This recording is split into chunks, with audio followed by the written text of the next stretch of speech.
हर हर महादेव। आप सुन रहे हैं ज्योतिर्लिंग शिव मठ से शिव महापुराण का पाठ। विद्येश्वर संहिता का कल प्रातःकाल आपने अध्याय 17 सुना।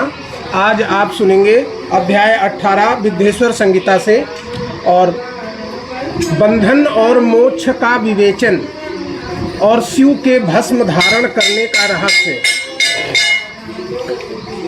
जैसा कि आप सभी जानते हैं कि ज्योतिर्लिंग शिव मठ प्रातःकाल एक अध्याय शिव पुराण का पाठ आप सब लोगों के समक्ष प्रस्तुत करता है। तो आज अध्याय 18 का श्रवण करें। बंधन में बंध जाने से ही आत्मा जीव कहाती है, और बंधे होने के कारण बद्ध जीव कहलाती है। शरीर रूपी बंधन में बंध जाने के कारण ही इस आत्मा को संसारी लोग जीव कहते हैं, और इस शरीर से बंधे होने के कारण ही हमें बद्ध जीव भी कहा जाता है।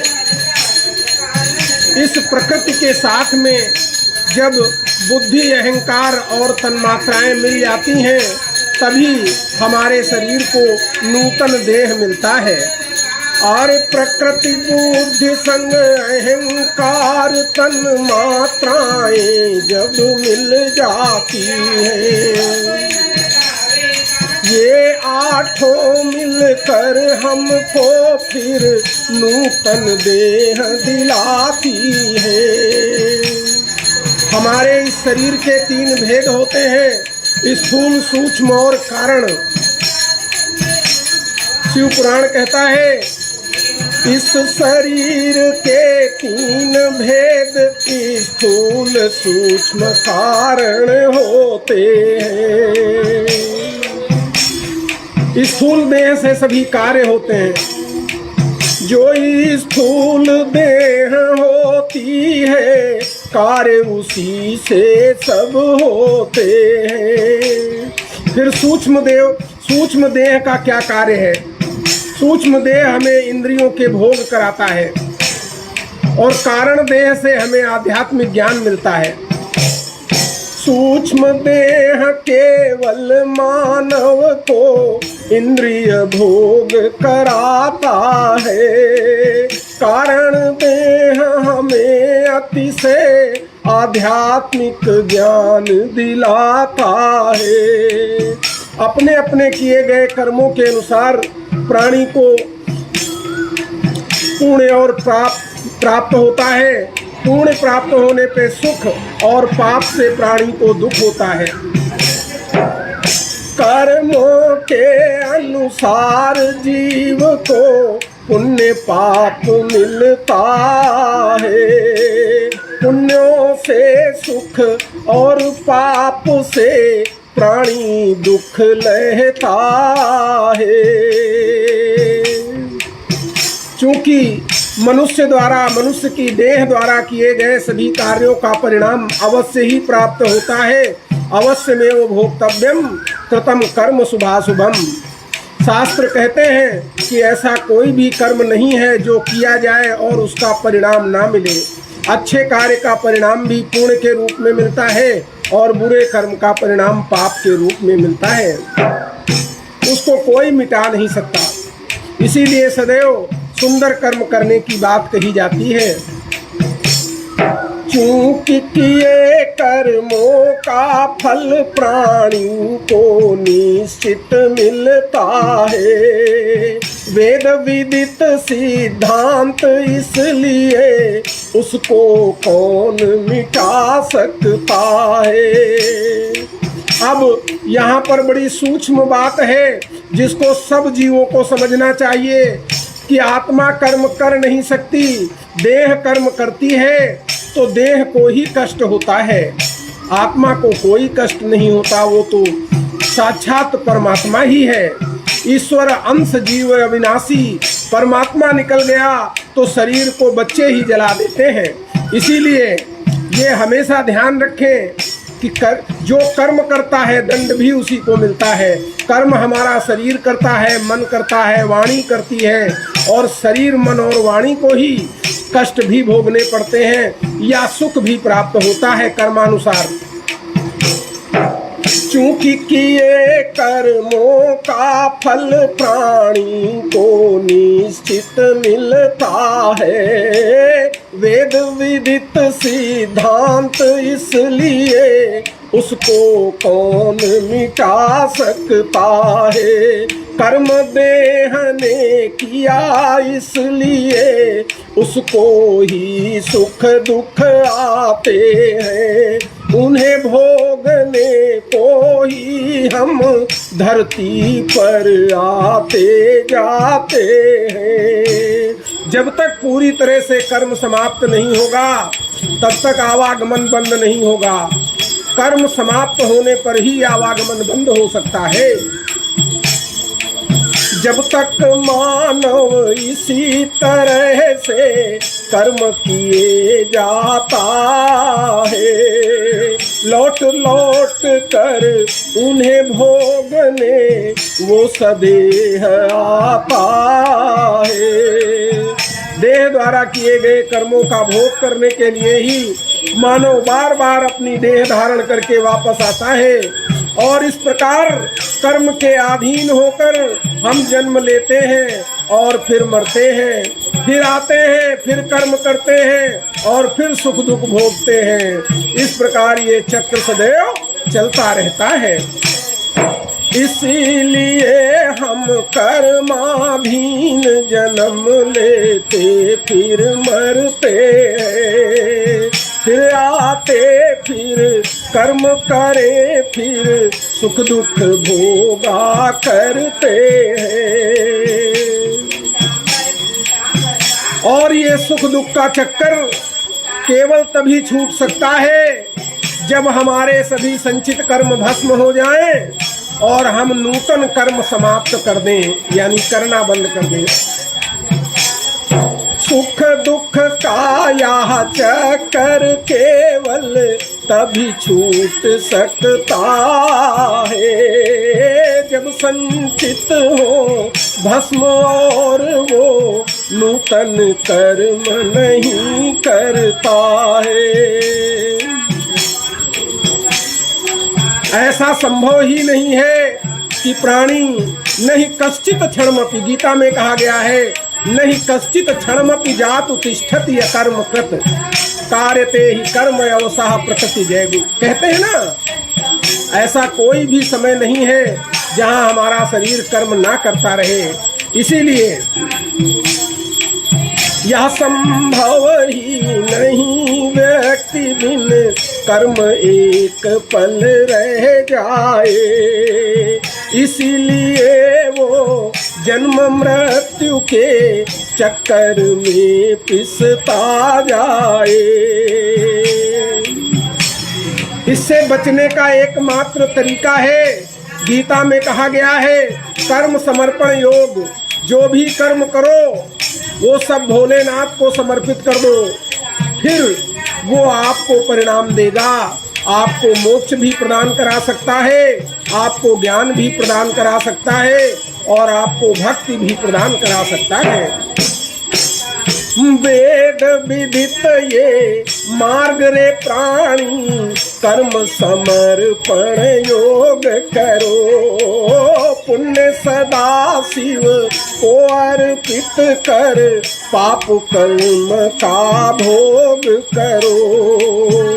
इससे बचने का कितना सुंदर और सहज तरीका शिव पुराण और गीता जी में बताया गया है कि आपके द्वारा जो भी शुभ और अशुभ कर्म होते हैं उनसे प्राप्त पुण्य को आप सदैव भगवान भोलेनाथ को अर्पित कर दें, और जो पाप कर्म आपसे बन जाएं उनका भोग कर लें।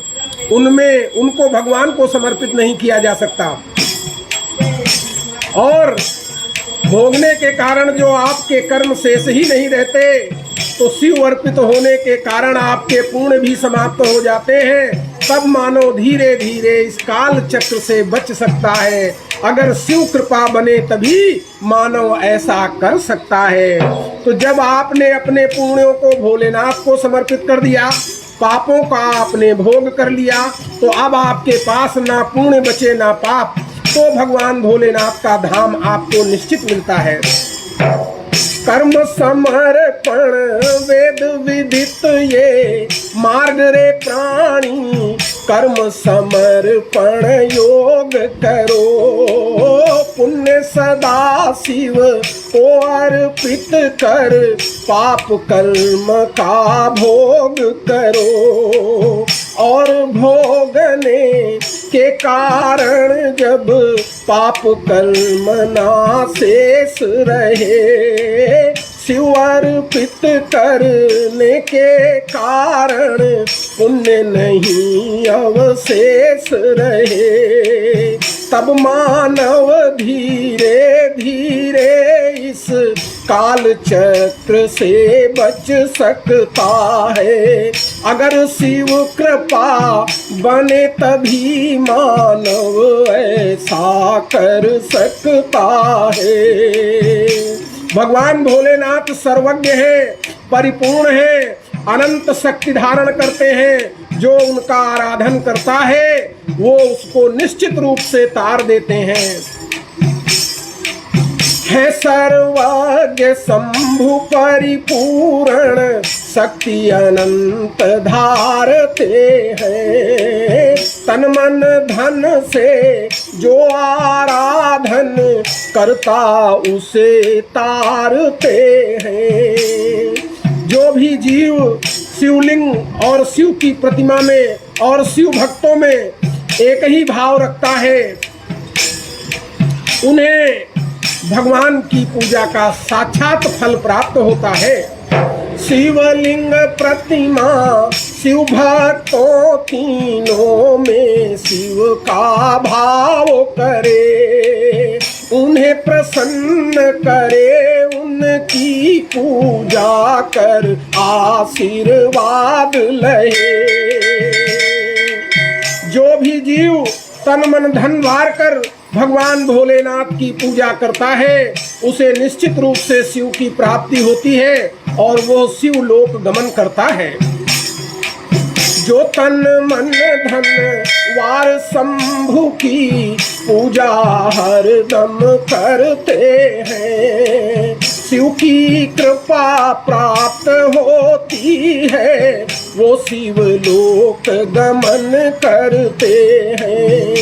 और अंत में जब आपकी तन्मात्राएं आपके बस में हो जाती हैं तब जाकर प्राणी की आत्मा भोलेनाथ में विलीन होती है।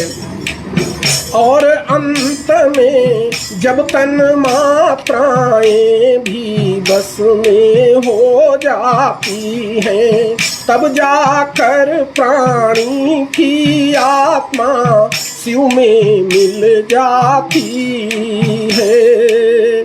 शिव प्रसाद से बुद्धि शुद्ध हो, शिव सर्वज्ञ तृप्तिदायक, जीवन भर शिव क्रिया मंत्र जप, ध्यान ज्ञान है सुखदायक। अपने पुण्य को भगवान भोलेनाथ को अर्पित करना है और पापों को भोग लेना है, क्योंकि पाप कर्म भोलेनाथ को अर्पित नहीं किए जा सकते। इसीलिए पापों को भोग लीजिए और पुण्य को अपने पास मत रखिए, उसे भोलेनाथ को दे दीजिए। इस तरह से आपका कर्म अकर्म विकर्म सब समाप्त हो जाएगा और आप भगवान भोलेनाथ के प्रिय भक्त बन जाएंगे। पुण्य समर्पण भी प्राणी को भक्त बना देता है। शिव पूजन करते करते शिव लोक गमन करता है। पिछले अध्याय में आपको बताया गया था कि सूक्ष्म लिंग जो होता है वो निराकार माना जाता है। उसको ओम मंत्र से सन्यासी लोग ध्याते हैं और पंचाक्षर के मंत्र को साकार और गृहस्थ लोगों के लिए कहा जाता है। इसको स्थूल लिंग कहते हैं। स्थूल लिंग वही है जिस पर हम जल अर्पित करते हैं। निराकार है सूक्ष्म लिंग साकारी स्थूल कहाता है। पंचाक्षर जो मंत्र वही स्थूल लिंग कहलाता है। पंचाक्षर मंत्र अर्थात नमः शिवाय, जब इसमें ओम लग जाता है तो ये एक विशेष वर्ण के लिए होता है। हो निष्कल या सकल लिंग दोनों ही मोक्ष प्रदाता है। ज्ञानी लोग जो सूक्ष्म प्रणव का जाप करते हैं अर्थात ओम का जाप करते हैं, उनको भी वही गति प्राप्त होती है जो नमः शिवाय का जाप करने से यानी पंचाक्षर मंत्र के जाप से होती है।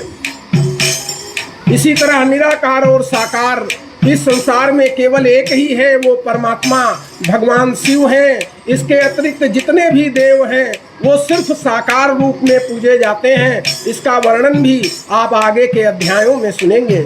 आप सुन रहे हैं ज्योतिर्लिंग शिव मठ से शिव महापुराण का पाठ। आज अध्याय 18 आप सुन रहे हैं। हो निष्कल या सकल लिंग दोनों ही मोक्ष प्रदाता है। प्रकृति और पौरुष लिंगों के केवल शिव ही ज्ञाता है। इस पृथ्वी पर 5 प्रकार के लिंगों का वर्णन पाया जाता है। पहला स्वयंभू लिंग, दूसरा बिंदु लिंग, तीसरा प्रतिष्ठित लिंग और चौथा चरलिंग और अंतिम गुरु लिंग कहलाता है। गुरु को भी एक लिंग का ही रूप माना जाता है।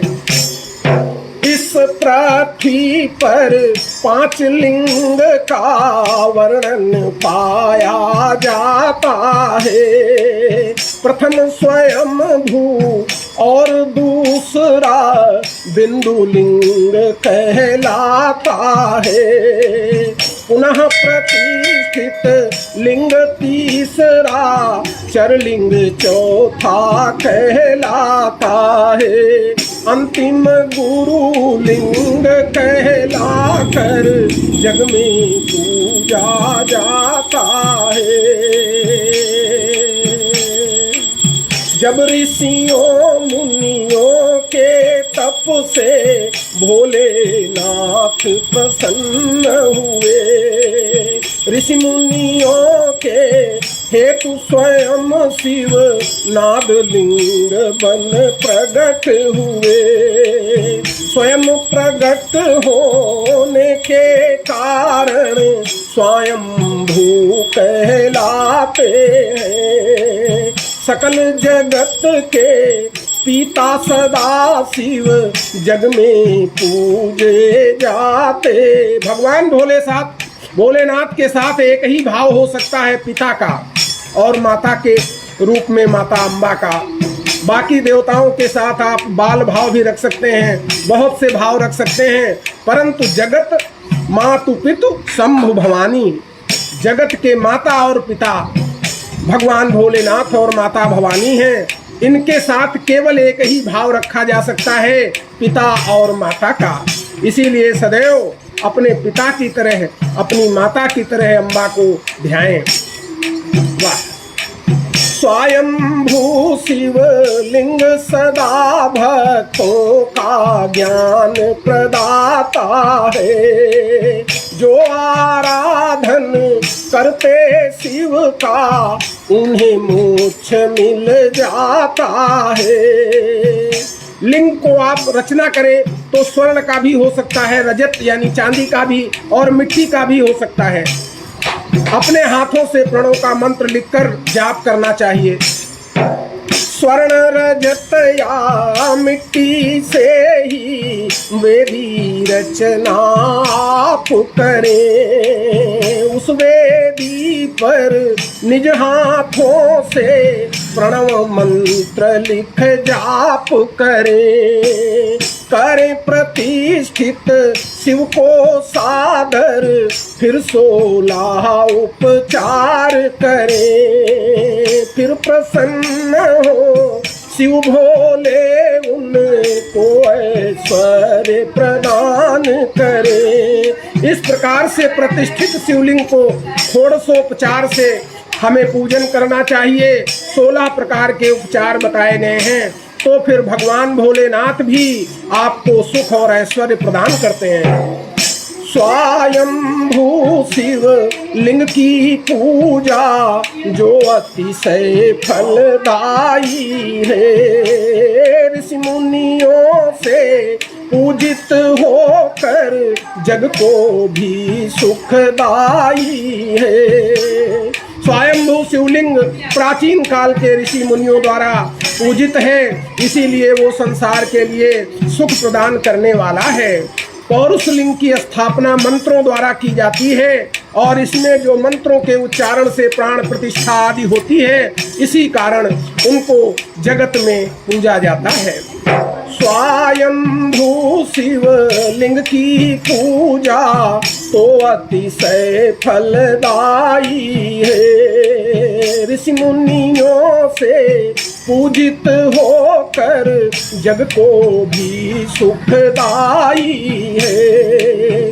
पौरुष लिंग की स्थापन मंत्रों द्वारा होती है, प्राण प्रतिष्ठा के कारण ही इसमें शक्ति होती है। कोई भी प्राणी मंत्रों से प्राण प्रतिष्ठा करवा कर करे प्रतिष्ठित लिंग स्थापन निश्चित मुक्ति होती है। अगर प्रतिष्ठित लिंग हुआ स्थापन ऋषि मुनियों द्वारा, अथवा हुआ प्रतिष्ठित शिवलिंग साधारण मानव द्वारा, चाहे किसी ऋषि मुनि द्वारा स्थापित लिंग हो या मनुष्य द्वारा स्थापित किया गया लिंग हो, दोनों ही प्रतिष्ठित लिंग हैं, लेकिन इनके नाम अलग अलग होते हैं। ऋषियों द्वारा स्थापित शिवलिंग को पौरुष लिंग कहते हैं और दूसरा शिवलिंग जो मनुष्यों द्वारा स्थापित किया जाता है उसे प्राकृत लिंग कहते हैं। दोनों लिंग प्रतिष्ठित लिंग हैं, लेकिन नाम अलग होता है। ऋषि स्थापित लिंग पौरुष है और अपर प्राकृत होता है। पौरुष है ऐश्वर्य प्रदाता, प्राकृत अर्थ प्रदान करे। जो ऋषि मुनियों द्वारा स्थापित शिवलिंग है उससे ऐश्वर्य प्राप्त होता है और जो प्राकृत शिवलिंग है उससे धन प्राप्त होता है। और प्राकृत और पौरुष दोनों ही प्राणी को जीवन दान देते हैं। प्राकृत पौरुष दोनों ही प्राणी को जीवन दान करें। जो पौरुष लिंग होता है वो अधिक सबल होता है, इसका पूजन आपको ज्ञान प्रदान करता है। प्राकृत जो शिवलिंग है वो यदि भजन के साथ उसकी सेवा की जाए तो शिव की कृपा का दान मिलता है। पौरुष नित्य सबल होता है, पूजन सत्य प्रदान करे। प्राकृत है अनित्य दुर्बल, पर भजन कृपा का दान करे। लिंग नाभि जिह्वा ही मस्तक में स्थित चर लिंग कहाते। पर्वत पौरुष लिंग और भूतल को है प्राकृत लिंग बताते। लिंग नाभि जिह्वा हृदय मस्तक ये चर लिंग कहलाते हैं और पर्वत पौरुष लिंग और भूतल इसको प्राकृत लिंग कहते हैं। चर लिंग में जो रस लिंग है वो ब्राह्मण को वांछित वस्तुओं प्रदान करता है और बाण लिंग क्षत्रियों को राज्य का भोग दिलाता है। स्वर्ण लिंग वैश्यों को धन प्रदान कराता है और सुंदर लिंग शूद्रों को शुद्ध बनाता है। चार लिंग में रस लिंग विप्र को वांछित वस्तु प्रदाता है। बाण लिंग जैसे क्षत्रिय को राज्य भोग दिलवाता है। स्वर्ण लिंग जैसे सब वैश्यों को धन का दाता है। सुंदर लिंग वैसे ही शूद्रों को अति शुद्ध बनाता है। बचपन, युवा और बुढ़ापे में जब कामनाएं छा जाती हैं तब भगवान का पूजन आपको स्त्री संग भी दिलाता है। बचपन, युवा, बुढ़ापे में जब कामुकता छा जाती है, स्फटिक लिंग का पूजन फिर स्त्री का संग दिलाता। स्फटिक से जो लिंग निर्मित होता है वो कामनाओं की पूर्ति हेतु होता है। गुरु अनुशंसित पूजन करके शिव स्नान कराते हैं। खीर अगहनी के चावल की फिर नैवेद्य चढ़ाते हैं। अगहनी के चावल की ही भगवान को चावल वही चढ़ाने चाहिए जो अगहन में पैदा हुए हों। जो निवृत्त साधक होते हैं पावन भस्म चढ़ा। संन्यास मार्ग के लोगों को भस्म से भगवान शिव का पूजन करना चाहिए। ऐसा करके वो साधक फिर शिव समान बन जाते हैं। अब भस्म के 3 भेद होते हैं। शिव पुराण कहता है कि भस्म के 3 भेद होते हैं। एक लोक अग्नि से, एक योग अग्नि से और एक शिव अग्नि से जनित होते हैं। शिव पुराण अनुसार भस्म के 3 लिंग होते हैं। आप सुन रहे हैं भगवान भोलेनाथ के श्रीधाम ज्योतिर्लिंग शिव मठ से शिव महापुराण की कथा। आज आप सुन रहे हैं विद्येश्वर संहिता का अध्याय 18। शिव पुराण अनुसार भस्म के 3 भेद होते हैं। लोक अग्नि, योगाग्नि और शिव अग्नि जनित होते हैं। जो लोकाग्नि से भस्म प्राप्त होती है उससे पूजा पात्रों को साफ किया जाता है। जैसे कंडे आदि को जलाकर जो राख निकलती है, लकड़ी आदि को जलाकर, तो उससे बर्तनों को साफ किया जाता है। और जो धान्य जैसे गेहूं, चावल आदि को जलाकर या तिल को जलाकर या लोहे को जलाकर जो भस्म प्राप्त होती है वो तृप्त करने लायक होती है।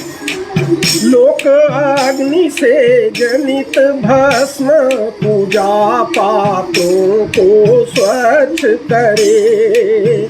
धान्य, वस्त्र, तिल की विभूति से काष्ठ लोह को तृप्त करे।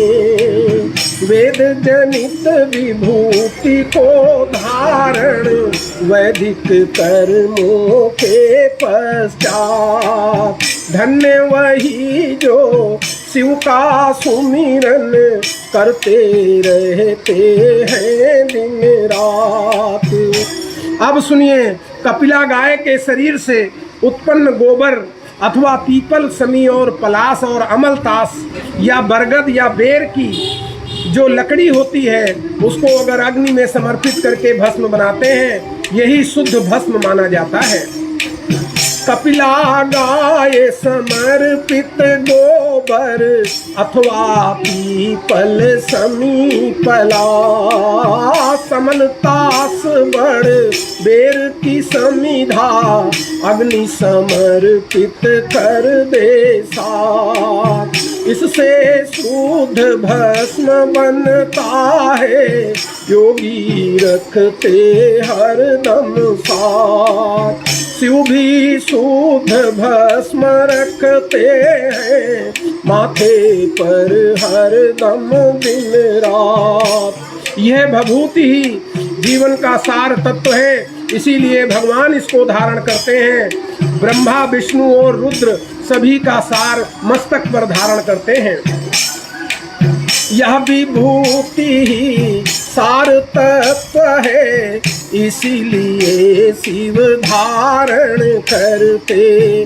ब्रह्मा विष्णु रुद्र आदि का सार भस्म मस्तक धरते। शिव पूजन में सजल भस्म ही धारण करना होता है। भगवान के पूजन में शुद्ध भस्म में जल मिलाकर धारण किया जाता है। इससे शिव प्रसन्न होते हैं, सारा फल मिलता है। जो विभूति धारण करते वो श्रेष्ठ आश्रमी होते हैं। भस्म को धारण करने वाले जीव को कभी सूतक नहीं लगता, वो कभी अपवित्र नहीं होते अगर भस्म धारण किया है। जो विभूति धारण करते वो श्रेष्ठ आश्रमी होते हैं। सूतक नहीं लगेगा उनको, वो अपवित्र नहीं होते हैं। गुरु अपने शिष्य के माथे पर भस्म लगाता है और उसके तीनों गुणों का नाश हो जाता है। शंभु तत्व का बोध होता है और मन का समस्त पाप मिट जाता है। गुरु शिष्य के भस्म लगा कर करता तीन गुणों का नाश। शंभु तत्व का बोध कराता, मिट जाता सब मन का पाप। जन्म मरण शिव निर्मित सारे, जो इनकी सेवा में रहता उसे सभी सुख मिले अंत में, वो शिव लोक गमन करता। जो स्थूल सूक्ष्म कारण को निज बस में कर लेते हैं, वही प्राणी इस जीवन में मोक्ष प्राप्त कर सकते हैं। शिव की पूजा में तत्पर हो, मौन रहे सतगुणी रहे। भगवान भोलेनाथ की पूजा करने वाले प्राणी को अक्सर मौन रहना चाहिए और सत्य गुणों का ही चिंतन करना चाहिए। आपने पिछले अध्याय में सुना था, सत्य केवल शिव ही है, इसीलिए सत्यम शिवम सुंदरम। सत्य और सुंदर तो केवल शिव ही है।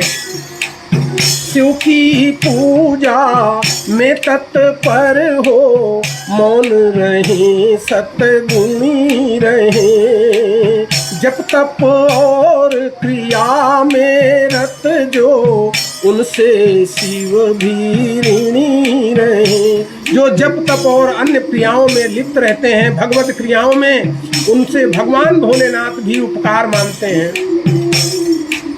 जो प्राणी निज भौतिक तन से शिव स्थान निवास कर, जहाँ पर शिव मंदिर है, यदि कोई प्राणी वहाँ निवास करता है और वहाँ पर भगवान की कथा को सुनता सुनाता है और वाणी से भगवान का जाप करता है, नित्य शिवलिंग पूजा करता है, तो वो शरीर से भी पवित्र बन जाता है और जन्म मरण के भवसागर से छूट जाता है। जो प्राणी निज भौतिक तन से शिव स्थान निवास करे। शिव महात्म्य सुनाए मुख से, वाणी से शिव जाप करे। शिवलिंग पूजन नित्य करे जो, वो पावन बन जाता है। जन्म मरण के भवसागर में आने से बच जाता है। शिवलिंग पूजन नित्य करो, ये ही भव सिंधु तारेगा। शिव ही शिवलिंग महिमा जाने, वो ही हमें बचा लेगा। आप सुन रहे हैं ज्योतिर्लिंग शिव मठ से शिव महापुराण का पाठ। आज आप सुन रहे हैं विद्येश्वर संहिता का अध्याय 18, जिसमें भस्म की महिमा और शिवलिंग के महात्म्य का वर्णन बताया गया है। आप प्रातःकाल नित्य एक अध्याय का पाठ ज्योतिर्लिंग शिव मठ से सुनते हैं। इस हेतु कि आप सब लोगों को किसी न किसी रूप में भगवान भोलेनाथ की शिव कथा के श्रवण का फल प्राप्त हो जाए। आप लोग यह कथा हमारी वेबसाइट ज्योतिर्लिंगशिवमठ.in पर भी सुन सकते हैं प्रतिदिन की, और इसको YouTube पर भी देख सकते हैं। इसके अतिरिक्त हमारे व्हाट्सएप चैनल से भी आप जुड़ सकते हैं। ज्योतिर्लिंग शिवमठ संस्कार, ज्योतिर्लिंग शिवमठ संस्कार, ये हमारे व्हाट्सएप चैनल और यही हमारे YouTube चैनल का नाम है। तो अधिक से अधिक संख्या में आप सब लोग भोलेनाथ से जुड़ें। तब तक के लिए धन्यवाद। कल फिर आपसे अध्याय 19 के बारे में बात होगी, जिसमें हम आपको पार्थिव पूजन करने की संपूर्ण विधि जो शिव पुराण में लिखी है उसका वर्णन करेंगे। हर हर महादेव, हर हर महादेव।